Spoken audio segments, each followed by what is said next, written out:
So hello everyone, and welcome to today's Diversity, Equity, and Inclusion program. I'm happy to welcome you on behalf of the Admiralty and Maritime Law Committee, which is a committee of the ABA's Tort Trial and Insurance Practice section. My name is Jean Ami, and I'm a maritime practitioner with the law firm of Jones Walker in New Orleans, Louisiana. I also have the distinct honor of serving as this year's Diversity Vice Chair to the Admiralty and Maritime Law Committee. Today is the second in a series of roundtables hosted by the committee with a focus on diversity, equity, and inclusion. The theme of today's program sheds light on many different pathways to success for former service members, recognizing the value of veterans in private practice and public service. Our esteemed panelists are veterans of various branches of the armed services, including the Air Force, Coast Guard, and Navy, and each will provide a different perspective and a pathway to civilian life. I'm looking forward to learning about those pathways, and I'm so grateful for their willingness to share their guidance, their personal stories, and importantly, their time with us here today. These discussions are designed to bring different perspectives to the fore.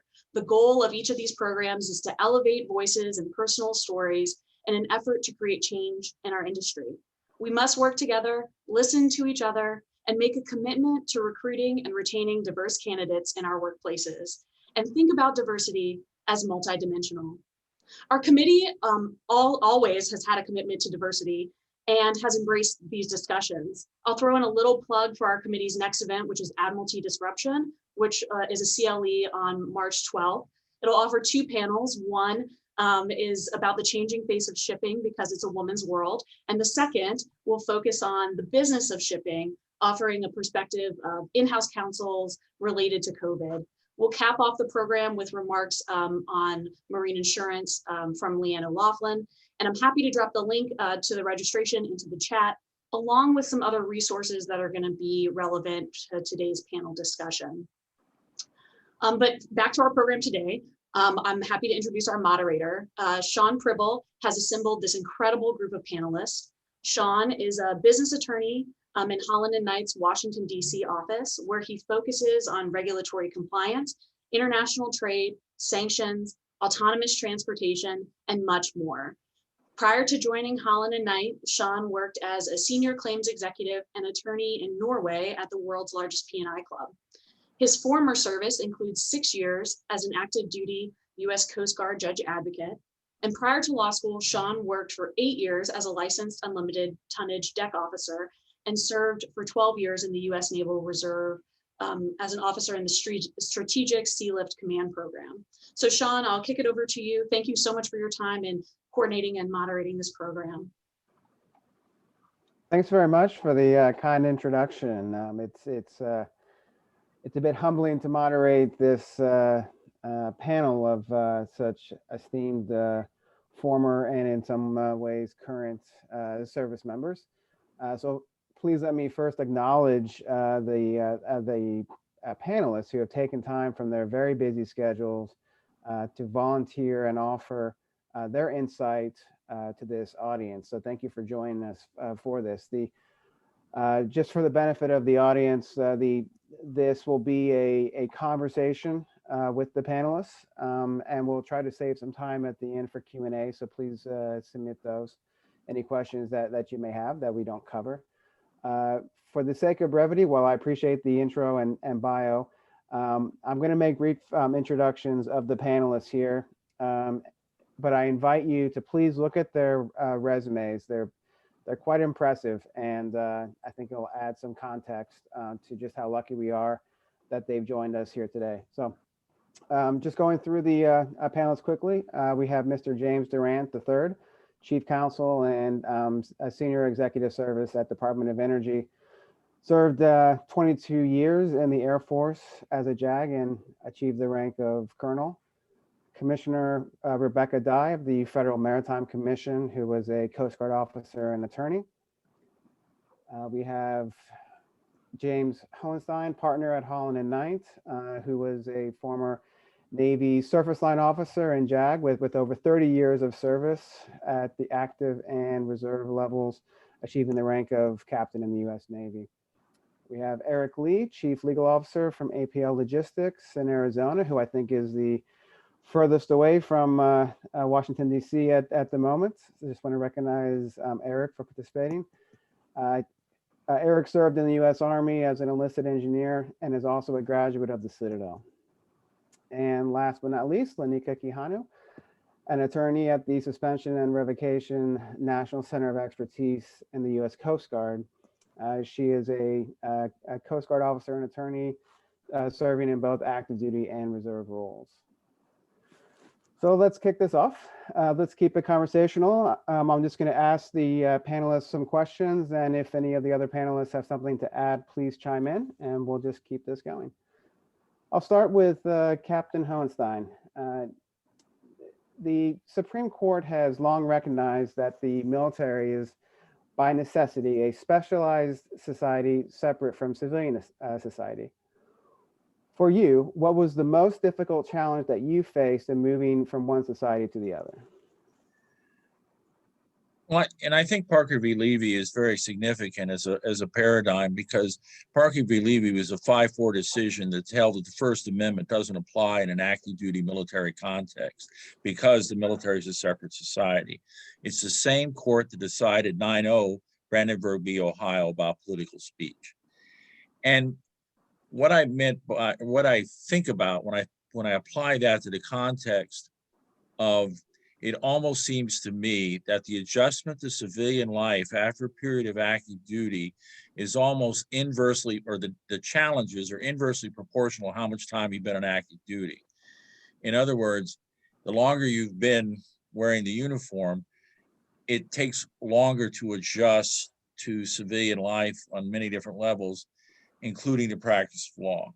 It's simply that it's a different feeling, you know, because I think for me, just to summarize on this point, when I was in active duty and I had to fill out a form, and you know, I had to get a credit card, and it said employer, I had to think, the Navy. Because you're not employed by the Navy, you're in the Navy or the Coast Guard or Air Force. And so adjusting to an environment that's not 24/7 all-encompassing, and the different sort of social relationships that arise, that I found to be a challenge. And it took several years to sort of integrate myself into this different society, including the practice of law in that context. I think that's a very good point to look at the number of active duty service members when they look at that transition to the private sector, and it can seem like an abyss. When they're weighing their options, James Durant, what do you think is a personal benefit of practicing law in the public sector? In the public sector, you get a wealth of experience, and you start out early on. I remember vividly my first day. It was 1991, and I got into the office, and my boss said, "Hey, there's 40 troops sitting down in the hallway in a line. They need their wills done." And then he said to me, "You are the medical law attorney for the base, and you got about 3 medical malpractice cases sitting on your desk." And then he said to me, "You're in a drug trial next week, and you're going to do opening, you're going to do direct, and if you get to sentencing, you're doing the entire sentencing case." And that was my first day. And from that day forward, it's been that type of roller coaster. And when I talk to my friends who are in the private sector setting, I get the wow factor, but it's just what we all of us with JAG experience. It's what we do. It depends upon what comes in. So, you've heard this before. I went into the service to fly. That was, and I turned down flying to go to law school. I had an offer. And so the statement of, "I can't believe I'm getting paid for this." I've said that to myself many a times.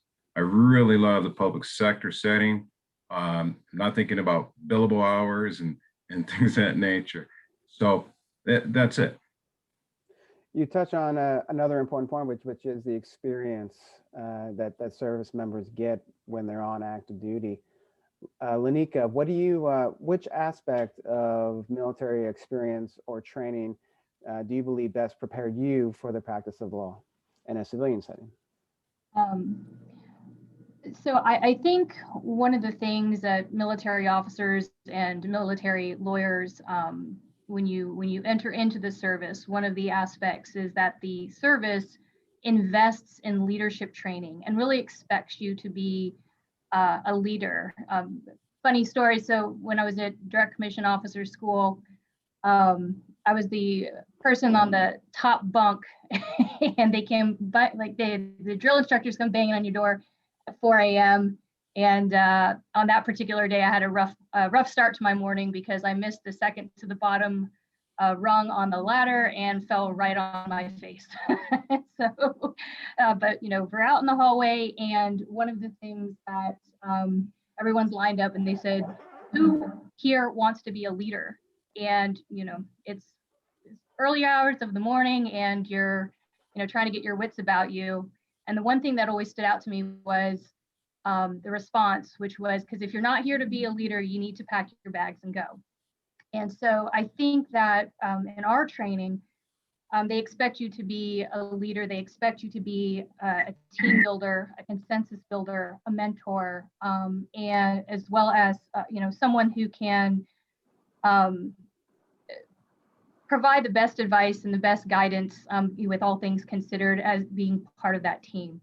So I think for me, stepping into my civilian role in the Coast Guard, that having that background, we work with, in my particular office, just like I'm sure many others, we work with our field units all around the country. And with that comes different needs, different goals, different personalities, obviously.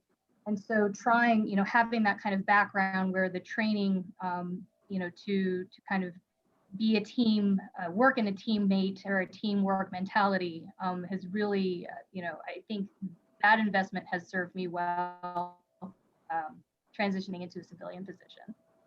Yeah, and I think you touch on something there, which is that actual transition. And I think that's something that the audience may be keen to hear more about. Is they've built up all of this experience, they have these capabilities. So how do they use that service in their applications and their resumes? Commissioner Dye, can you offer any insight on that? I'll be glad to.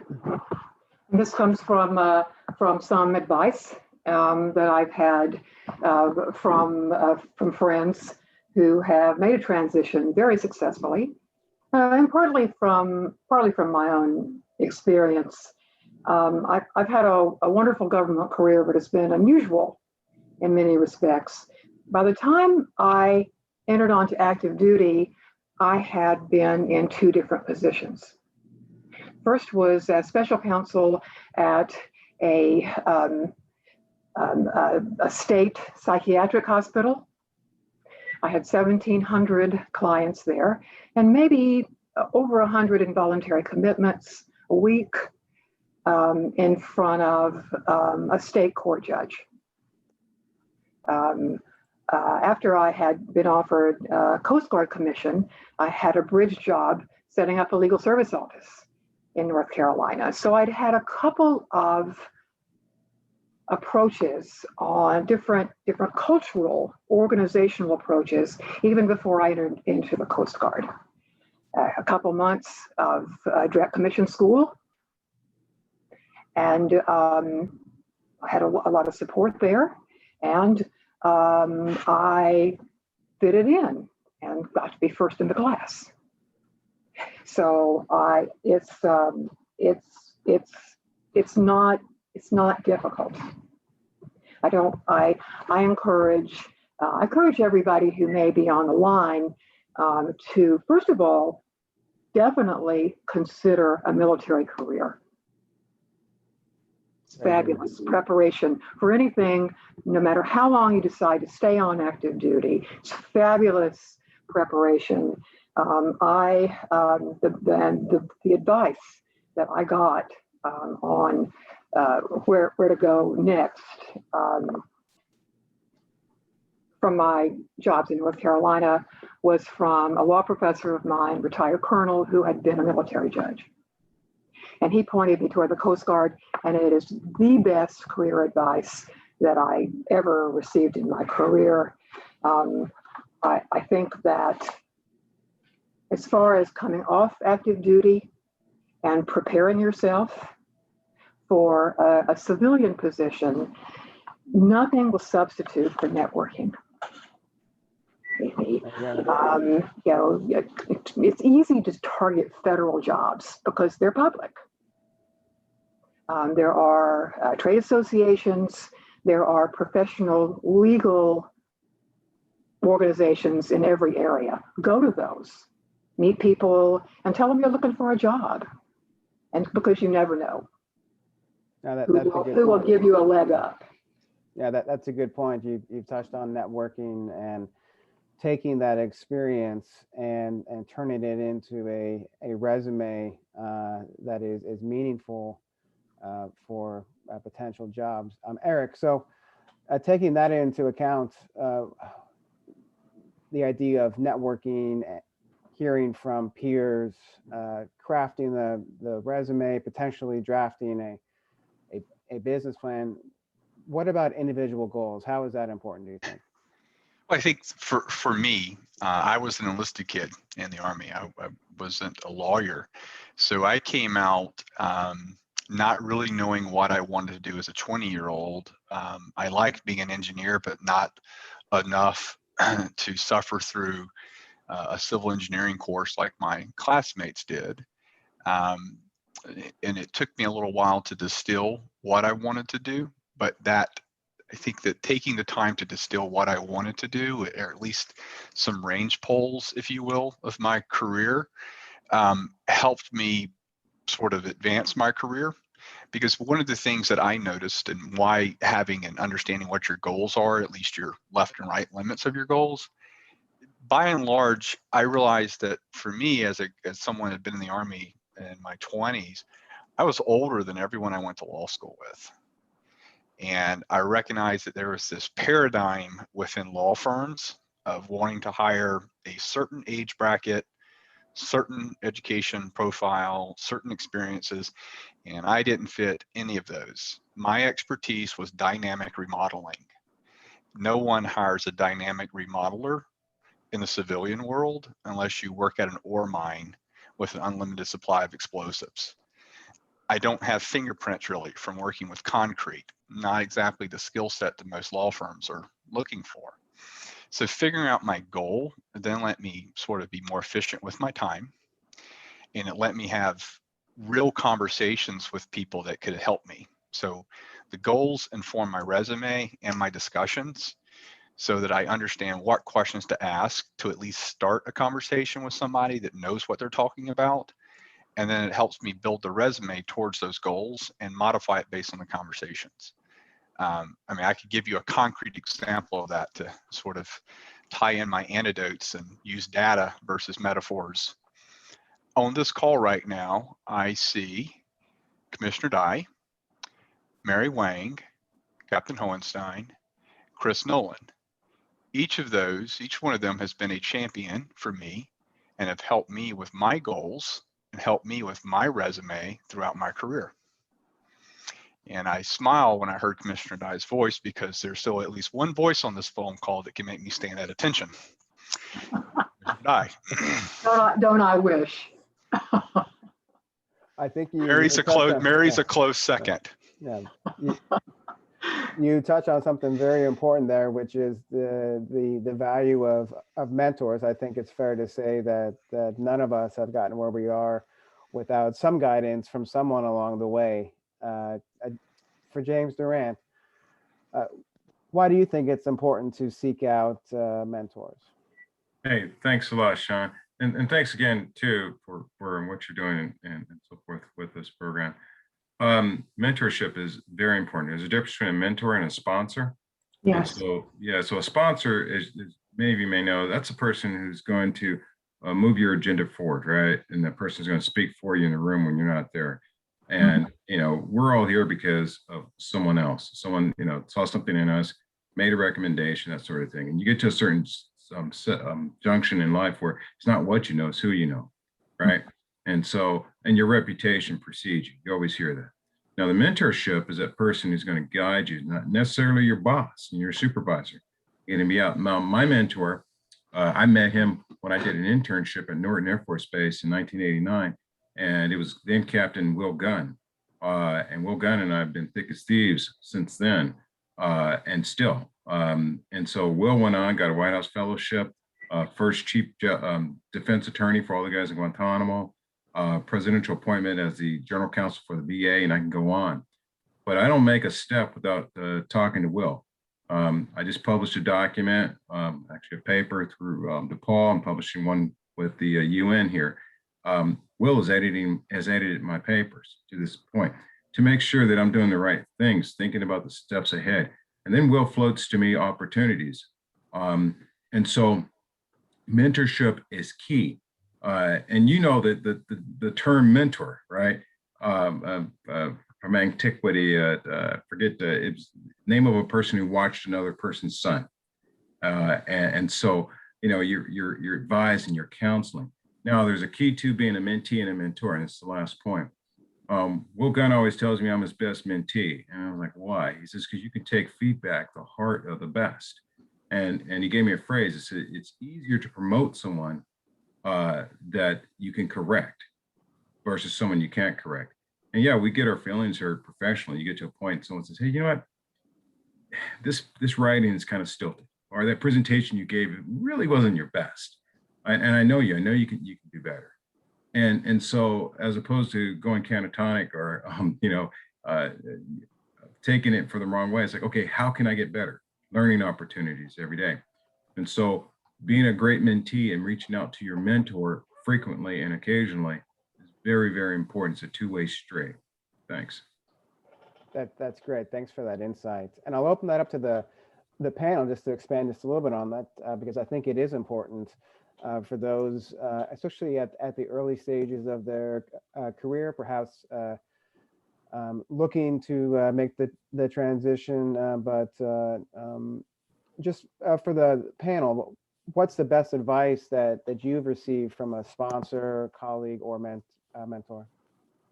Yeah, I'll just add to that when I speak to groups about, especially groups of young women, I always emphasize that if you have been in an organization for a time and you can't identify a sponsor, somebody you can go in, you can talk to, and if your hair is on fire, upset about something, if you don't have a person, then you need to leave. You need to find another organization because everybody needs that. I have been most fortunate to have that when I was in the Coast Guard, and since then, and through my political career. And it's I agree with the comments, and I think it's essential. I think a lot of people can feel adrift and anxious in an organization, and everybody needs somebody. You raise a good point there, and I guess for the audience, for anyone on the panel, for those who don't have mentors, what are some of the outlets that they can look to find one? That's for anyone. Yeah, well, I would say what I did is I took the time to think through what I wanted to do. I'm not saying this is the best route, probably not very efficient, but I had spreadsheets of people that I had sort of in the more primitive days of the internet and trying to understand who was what position in the field. Then I kind of backed into reaching out to those people through my network. And I think that it was pretty successful, even though it was rudimentary. Way of networking to people that could be a mentor, and then in certain instances could be a sponsor. And my life, it sort of just snowballed from those first, taking the time to do the goal stuff, and that stuff I think was really helpful, because it means that my mentorships and my sponsorships at the organizational level have all capitalized on what was the previous sponsor. And my mentor has sort of, I've got just a few mentors that have kind of guided me along the path. But it all started with just using my existing network, but knowing what questions, at least the range polls of what I was trying to focus on. Otherwise, the problem that I found too is if you just start asking people in your network, do you know this person? You know this person? What can you tell me about this? You're going to exhaust your network. It's like institutional donors. Foundations are very sensitive to asking donors for money over and over again, except for our respective alma maters who probably send us a postcard a month. But normally they're reluctant to just ask the donors because you get donor fatigue. Your network's the same way. So that's why it's important to be targeted and thoughtful with what you ask. That's very helpful. Thanks, Eric. And I think there's another point that should be made here. I mean, I certainly agree with the speaking about mentors, but I think there's more of a fundamental issue, especially in the context of making a transition from military service to work in a civilian sphere, whether it's government service or in private practice. One of the things that I found most challenging is and I'm sure the others in the panel, but in my worldview as a military officer, I felt that the trust that you extended to another officer was automatic, unquestioned, and without doubt. So it's the bedrock of the military system, because at least in the Navy, you know, we were always rotating 18, 24, 36 months. So you're constantly hail and farewell. There's a new officer in the wardroom, someone's leaving, but that person would be accepted immediately and without doubt and without question, because it was another officer in the service. To be brutally frank, this is the separate society that I was trying to illustrate with Parker v. Levy. It's not the same in the civilian world. It is not the same in a law firm. And I dare say it's not the same in a government office. So all I'm advocating when you're looking at a mentor, like Eric was saying, or my colleagues on the panel, you know, whereas, you know, when I talked to another officer in the Navy, when I was in active duty, I mean, discretion, I mean, there was just such a bedrock of trust, automatic. You need to sort of proceed with a bit or sometimes much more caution in a civilian context. And I learned this to my detriment as I left, 14 years active duty on a Sunday and started as a third year. On a Sunday, I was a lieutenant commander in the Navy. On a Monday, I was a 39-year-old third year associate in a law firm, and bo howdy, that's an adjustment. Okay. So that's my caution as you're building new relationships in the civilian context. That's great. Thanks, Captain. I think you've all touched on some really important points, and I think shifting, a bit to the actual potential interview process, and there's a lot of questions I get in various circles about transitioning service members, and they want to know, what value can I bring? How do I shape my resume to highlight those key points? And then during the interview, how do I project myself to highlight these attributes? And it can feel a bit overwhelming, having gone through it myself. So for the panel, does anyone have any tips down to the nuts and bolts of what to highlight in a resume or what not to highlight? I have some. Oh, please go ahead. Oh, please.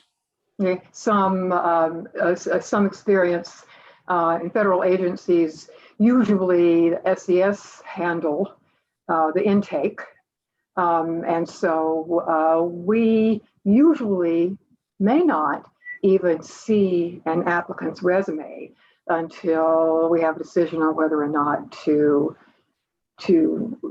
offer a job. But I have seen a lot in the past, and the one thing that I would say for military officers is to tell a story emphasize skills. Lawyers who come from the military have fabulous legal skills.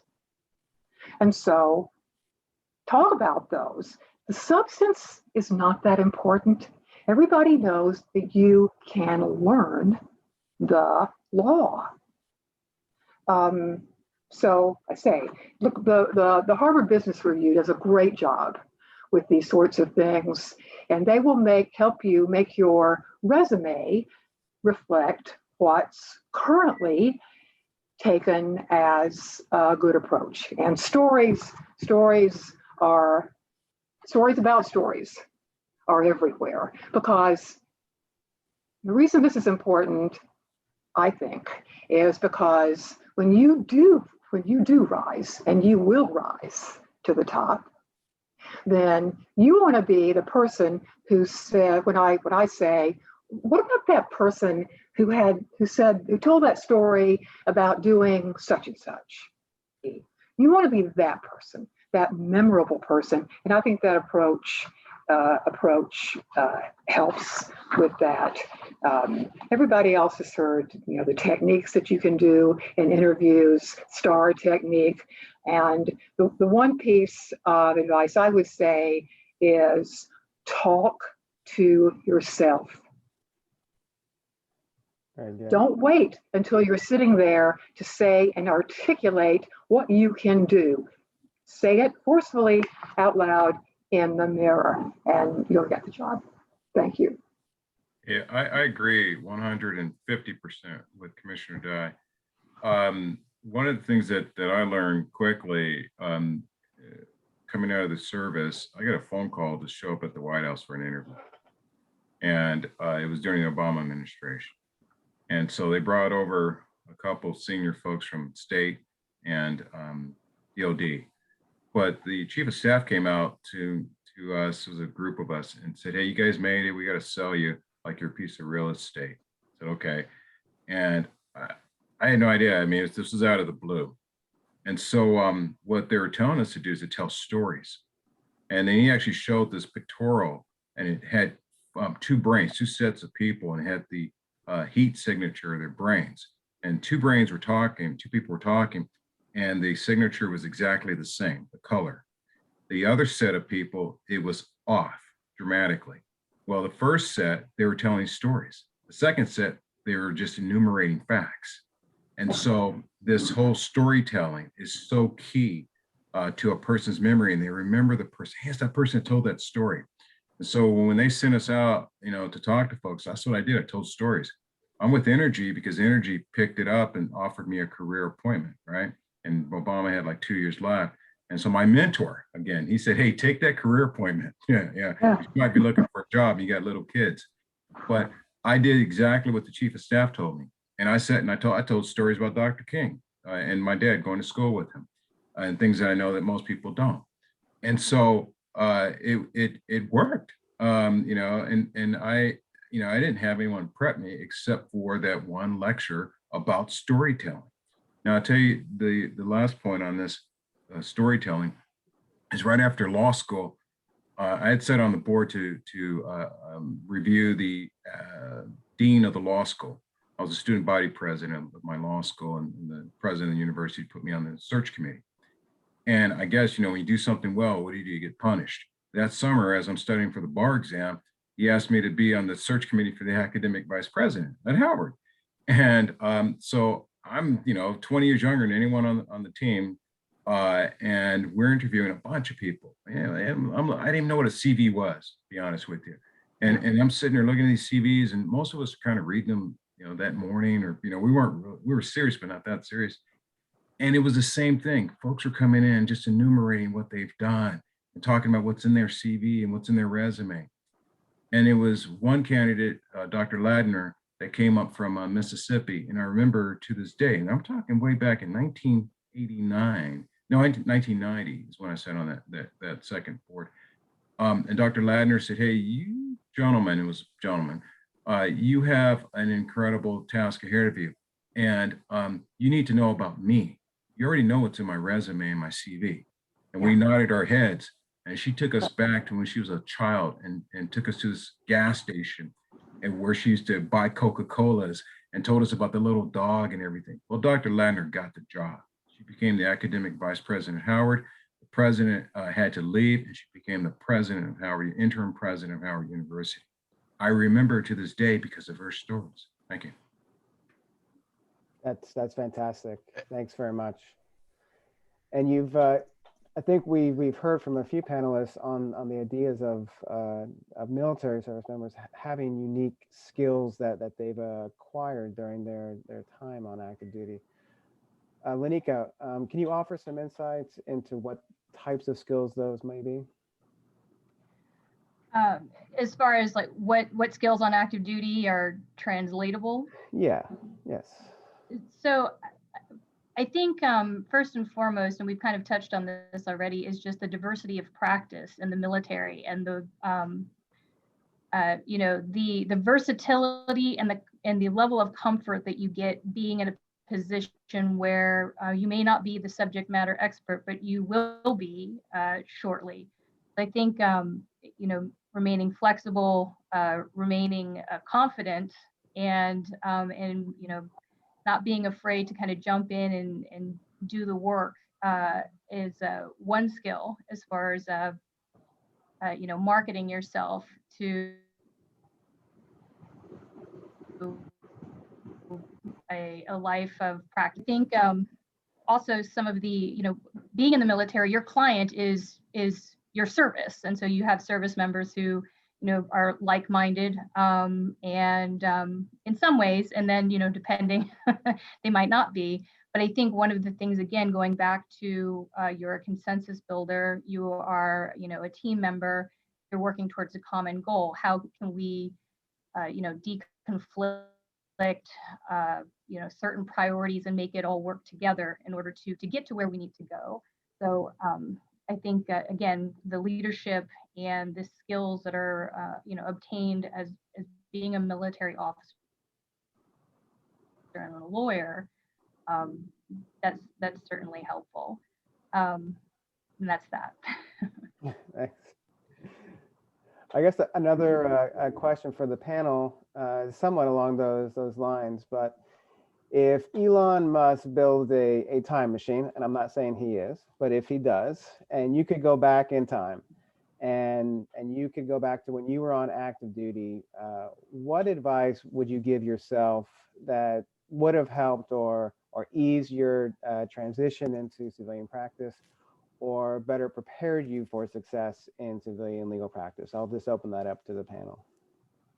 Well, the first thing I would have told myself is to wear my hearing protection no matter where I was, and don't try to hear better in the moment. Try to hear better later. It is difficult to read lips when everyone wears a mask. So that's been one of my challenges. But for me, I would have told myself in the course of me thinking through all my range polls, my goals, to do a little bit better, take advantage of some of the stuff the Army offered that I just didn't, pride, whatever you want to call it. I just didn't take advantage of it, didn't know how in many respects. I didn't know what was there. But the Army at the time was just starting to ramp up its transition services to make sure that I didn't go through what my uncles and my great uncles and my grandfather went through in the generations before me. But there was still a lot of youthful pride, and in my case, it kept my eyes closed towards the end of my time in the Army, when I should have been looking around and listening to things that some folks that were older and wiser were trying to tell me, including wear my hearing protection. Thanks. Good advice. I think in that same vein is, don't be afraid to challenge yourself and to go outside of your comfort zone. Especially if, if I was on active duty right now, I'd say take advantages of any kind of collateral duty. There's always a team that's looking for help, and how can you, broaden your practice, broaden your skill set, and expose yourself to a particular topic or a practice area that you're not familiar with, because that can only strengthen yourself as a lawyer, but also your breadth of knowledge in terms of different areas. In the Coast Guard, we do have the great fortune to go, quote unquote, what they call out of specialty and serve in non-legal billets. I did have the opportunity to do that, and it just opened my eyes to a different world and a different part of the Coast Guard to see how something works. And bringing that experience back to the legal practice has really given me a different perspective on things when I'm sitting down providing legal advice. So I would certainly say challenge yourself, take those opportunities, and search out opportunities because they're there. Thank you. Any other panelists? Yeah. Oh, excuse me. Go ahead. No, go ahead, Commissioner. Forgive me. I think that that this idea of keeping your eyes open for opportunities is essential. I went into the Coast Guard. It was a year on the legal services office. It was great. But I looked in the other offices, and I decided that legislation was the hot place to be. And so I got transferred there. One of my great sponsors was my boss at that time, Captain Chris Holland. That led, of course, to my meeting more people on the Hill, more people in the Department of Transportation. When I was ready to leave, that led to my job in the Maritime Administration and certainly on the Hill. And so I'm a lifesaver still, Senator Paratus. I'll never forget those years or the people that I met during that time. But it certainly was a White House aide. It certainly gave me opportunities I would never have dreamed of. So, thank you. Thank you. What I would do overall is to not knock myself and knock my ability to do things and to accomplish great things based upon someone else's assessment. And so early on, because we're linked up in rank, you look at people ahead of you, you think because that person has a little more brass, he or she is a little smarter than you. And that's just not the case. But when you're, a young 03, 04, what you have in front of you is that 06 captain or colonel, and you think the world of that person. And what I found out after is that I had more going on for me than that person can imagine. And that person did not have my best interest. So that, you quietly find out who has your best interest. It might not be that supervisor. This individual limited me because I would ask this person about things I wanted to do, things I was offered. It's no, you shouldn't do it. No opportunity. And I learned, though, it took me about 17 years to learn because an opportunity floated my way when I was the deputy department head at the Air Force Academy. I got an offer to go to the State Department.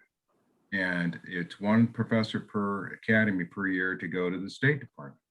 The person right ahead of me, an 06, we were both 06s, but he was an older 06.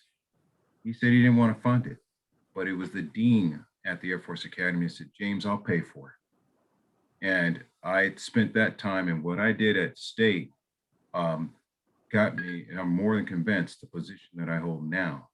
I was the guy that wrote the authority for us to negotiate with the Russians for START 2. And that's what the undersecretary told me. I showed up and she said to me, so you're the professor? I said, yes, ma'am. She said, don't call me ma'am. My name is Rose. You have one job and one job only. You need to write the authority for the United States for us to negotiate with the Russians. And that's what I did for the entire time. But my immediate supervisor put a cap on me, not knowing who I am. And then I take that now when a lawyer or staff member comes to me and says, hey, I'm thinking about doing this. My first inclination is, yeah, let's do it. let's look at this, not, I don't think you ought to do this, and so forth. That's what I would do if I could go back to when I was a young 03 captain. Thanks. Thanks. And you touch on something, which is, the experience. I think that we've all had, looking back, we've all had diverse experiences in the military, and I think most people look back on them with fond memories. And one thing that service members all often come across is they hear, "Thank you for your service." Captain Hohenstein, how do you react when you hear that? Well, of course, one always is civil and says you're welcome. But I think what's important about that is sometimes the need to be careful, because so few people serve on active service in the military. I mean, it's the single digits, and it's not, it's certainly not, I've never encountered any resentment, or hostility. So it's not like back when some of us were young during the Vietnam War. That's not at all. But it's more like it betrays a certain lack of knowledge. And so, I think you do need to be careful in the sense of, because I fully agree with what my colleagues have said about telling stories is good. And being 30 years in the Navy, I got a lot of stories. And some of my colleagues here, like Eric and Chris Nolan, and Sean, you're fairly new to the firm, you as well, I'm sure.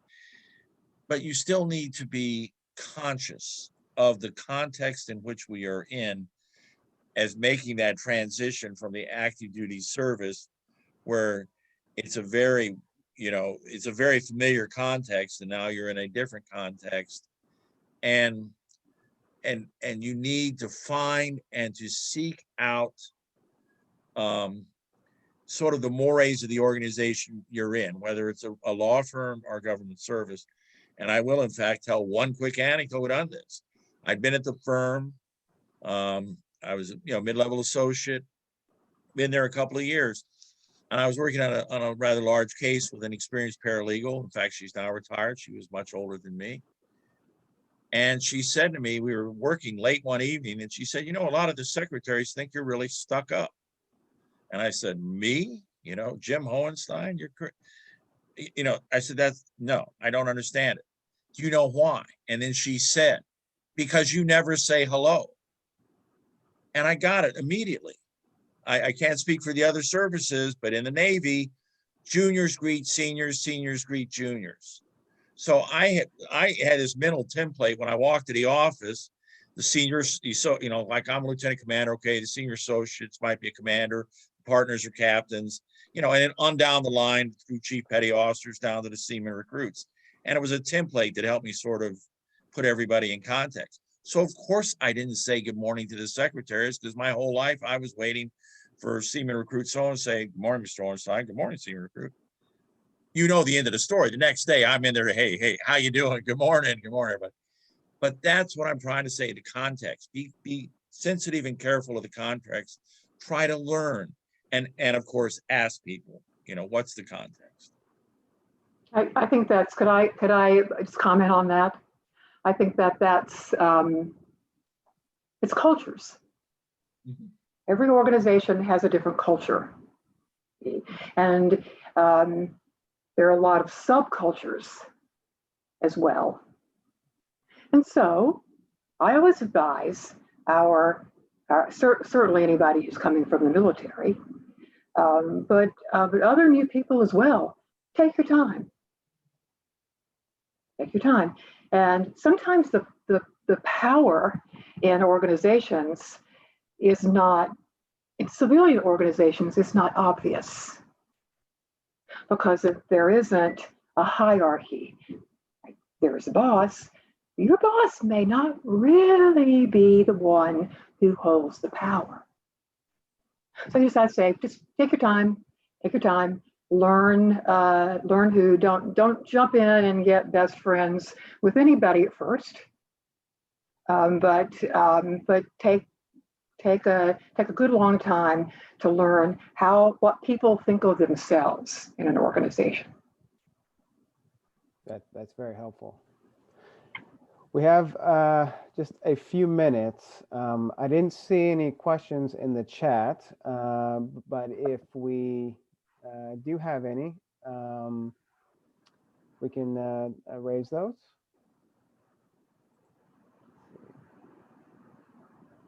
I'm sorry, we just have one right now. So questions regarding, so this is we have a question from the audience from a foreign LLM student asking about whether they would be allowed to come into to active service. And I think this is, by the way, an important point. This is not just a panel to highlight service members who have left active service to come into the public sector and private practice, but I think it's important to note in several services, private attorneys go into the active service, and so just to encourage those that are interested, that there's several opportunities to do that. For the panel, restrictions for foreigners going into active service. James Durant. Yeah, I can take that. Actually, I was the chief of accessions for the Air Force, JAG, for 3 years. One of my worst assignments in the Pentagon, but we all know about the Pentagon. You have to be a citizen to be an officer, and there's an age requirement. It used to be 35, and we moved it up just a bit, so you can do at least 20 years and retire at 55. And so you have to be a citizen, and there are other requirements. I would ask you to go out to any of the services, to their recruiting websites, like the Air Force JAG recruiting website. You can see the requirements, and they're universal. And then, there's health requirements and so on and so forth. But that to be an officer, you have to be a citizen of the United States. That's a good point, and I think something else to add to that is as prospective candidates that want to be involved with the practice of law in the military, that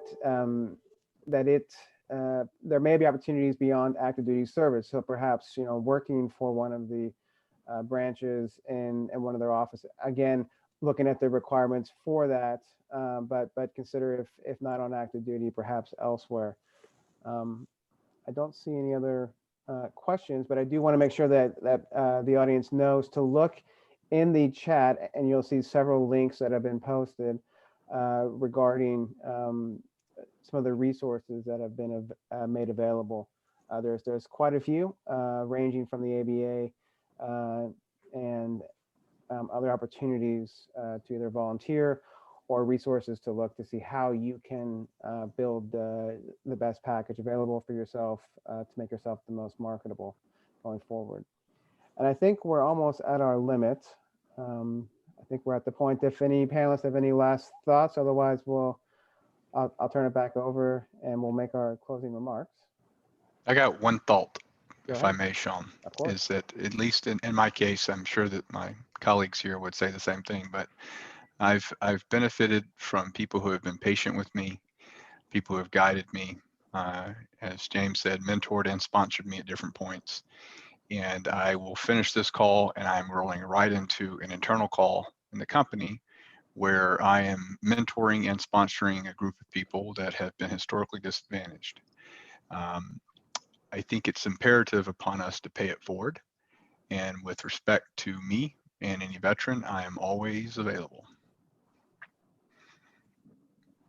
Go ahead, James. No, I was actually clapping. Sorry, that was a hand raise. Okay. Good. Okay. Any other comments from the panelists? I think just on behalf of the panel, thank you so much for all the hard work, John and Sean, that you've done to put the panel together. It's like for me, it's very humbling to get this invite and be part of this distinguished panel of guests. So certainly appreciate it, and to kind of echo what Eric said, we're at least I think we're all available and be happy to mentor and answer questions. Sorry, I just volunteered that for everybody on the panel, but feel free, Sean and John, to pass along, information how to get in touch, and we can continue this conversation individually if there's any desire for that. Thanks, Lanika. Yeah, and on behalf of the committee, I just want to say thank you so much to all the panelists for being so giving of your time and willing to share your stories. And it's just truly an honor to have witnessed this and participated. And thank you to Sean for bringing together this panel and really driving it home. So big kudos to Sean. Sean, any last words? I'm happy to pick it over to you. It's been my pleasure, and it's humbling. And I'll echo Lanika's comments. I'm available if anyone in the audience has follow-on questions. Oh, and because Sean recorded this, it's going to go on the ABA Tips YouTube page, so you can get random messages at any point. Don't think you're off the hook if it's just today, okay? The power But if it's of the YouTube, Captain Hohenstein, make sure you say hello first. Oh, yes. Okay. Bye, everyone. Thank Thanks you. very much. All right. Thanks, everyone. All right.